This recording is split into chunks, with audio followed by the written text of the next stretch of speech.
Hey everyone, it's Lori from Lori J Journals. Thank you for tuning in to my channel as always. I am working on a journal. You may recall for All Things Altered a few weeks ago, I started this journal cover made from denim and a grocery bag right inside. So I have not sewn this together because if you recall from that video, I decided that I was going to wait until after I sew in the signatures because I like for the strings to be covered by the denim cover. So right now I just have it clipped together to kind of keep my my size and my placing. I've been playing around, you may have seen in my short, with what I want to use for pages in this journal. So I kind of take two different, I have kind of two different approaches I take to making these journals. The first is just kind of a junk journal in the true sense of the word. Throwing together different items, putting in vintage ephemera, and along with things that I've created that are in more of that kind of soft vintage style. And that has a lot of pullouts and cards and lace and those kinds of things.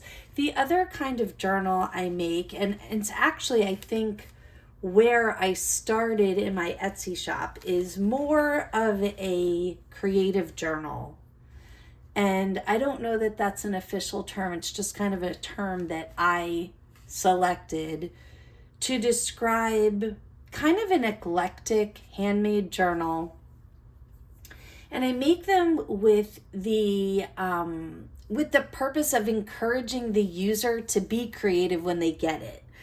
So I like to put hand-created things, dyed papers, maybe even jelly prints. I like to create things like, and these are all just things sitting on my desk from previous makes, but, fun tags and things that I've made that go with the color scheme and the style of the journal. And when I make the journal in this style, kind of the things that are key to me are that there are plenty of different kinds of pages. So here's what I mean by that. I want to have traditional lined paper for writing so that if somebody wants to journal in it in the true sense of journaling, or write poetry or create a story or whatever in it, that they have lined paper to do that. I also think a kind of a variation on that, it's fun to put in graph paper, because graph paper can be used for drawing, writing, creating. It's very versatile. Because you have the grid lines, you can also use it as writing paper. So you can see these papers I've done nothing to.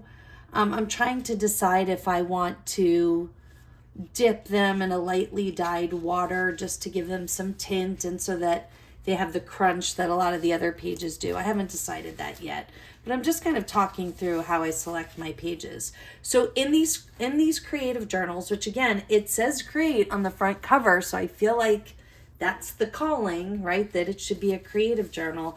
So pages for writing. The next thing that I think is really important is to have some pages for painting. And the nice thing about this is, if you want to paint on them, you can. But if you choose not to, or you don't fancy yourself a painter, you can. This is still versatile paper for gluing, for writing. It's just grainy, absorbent blank paper. So I've set aside some of this fun kind of vintage edged, torn edged watercolor paper for that. I also like to put some different textured paper, again, for whatever purpose the user wants to use it for. So I have a couple of pages of vellum here. I don't know if you can see on camera. Yeah, you can. This one has like kind of iridescent specks in it, which is fun.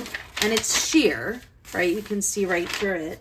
I also have a couple of pages of pearlized vellum, so it's a little bit thicker.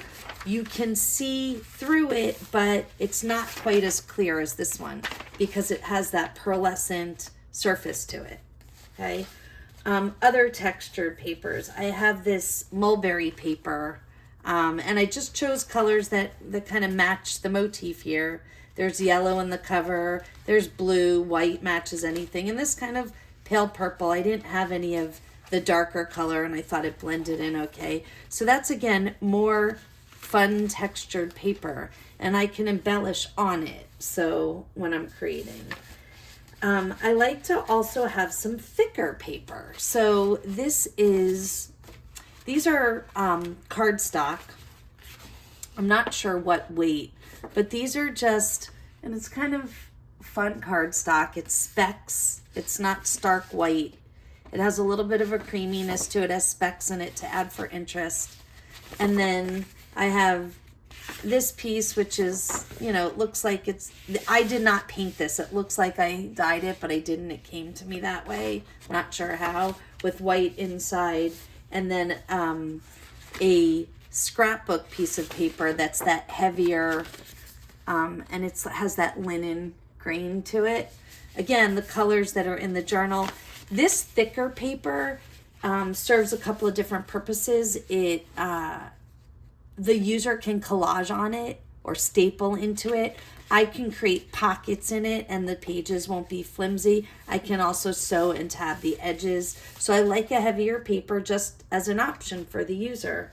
I forgot when I was talking about textured paper that I also have some of this. So these are just glassine sheets, the same material they make those glassine bags out of. But they're complete sheets, and I color dyed them just using some Dylusions ink. And they have that, that great sound and feel when you're putting them in your journal. I also made some color dyed paper, and this is random dyed, like Wendy Solganic from Willow Wanderers calls them messy papers. And I know lots of people have all different terms and different ways that they make these, but I just think of her when I make this because I don't have an end in mind when I do it. I just play with color. So I try to take some of the inks that I had, and I used a combination of 3 different things. Okay, and again, not with intention, just randomly. But I got these papers by using Dylusion sprays, ink sprays. So here's some examples of those.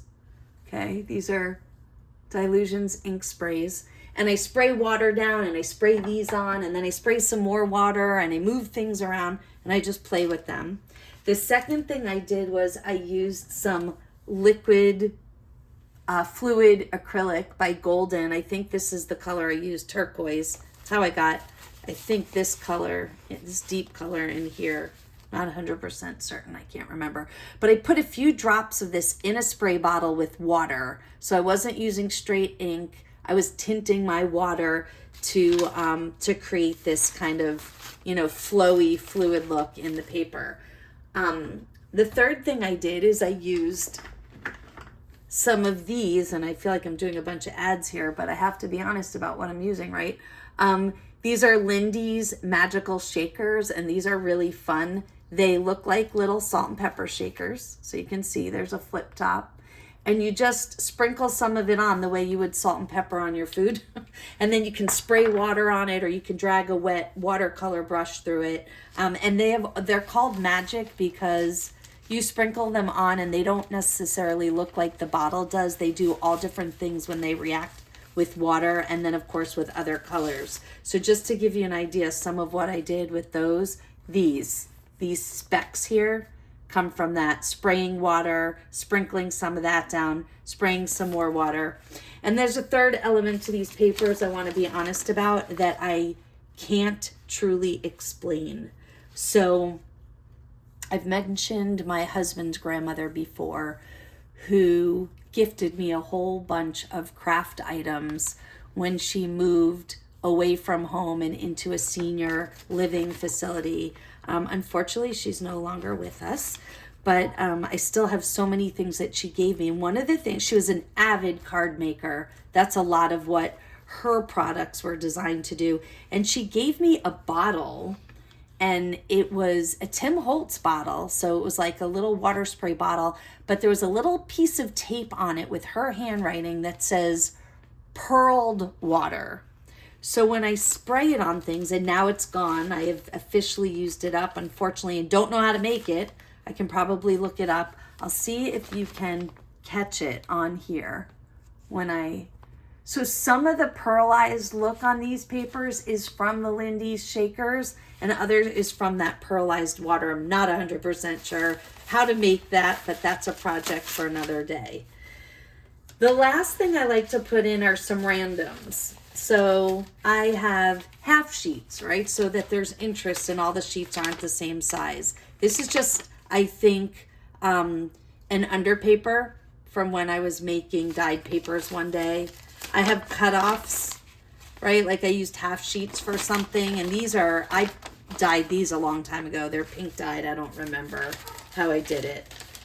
I have, I think this one actually was gifted to me maybe by Linda over at Just Lane. I'm not sure. I have a sheet here that I made when I was doing jelly prints. This is another one of those pink ones. I have two, this is kind of like the one truly junk journal item in here, I guess. This was inked up instruction pages from, it's from my parts of my craft desk that I put together. And I like the sound, I like the sound of crunchy paper, so I threw those in. I also threw in a piece of scrapbook paper that looks like it's tie-dyed. It was fun. I have this envelope, and this actually is an invitation making kit that was given to me. And it has cool texture, and it can create an interest page in. I've at times put these in the signature, so the fold is right here, but I also could attach it to the outside of a signature page and create interest there. So just looking at pages, gonna work on putting together signatures, mixing up the pages, and I'll be back when I've got those to sew in.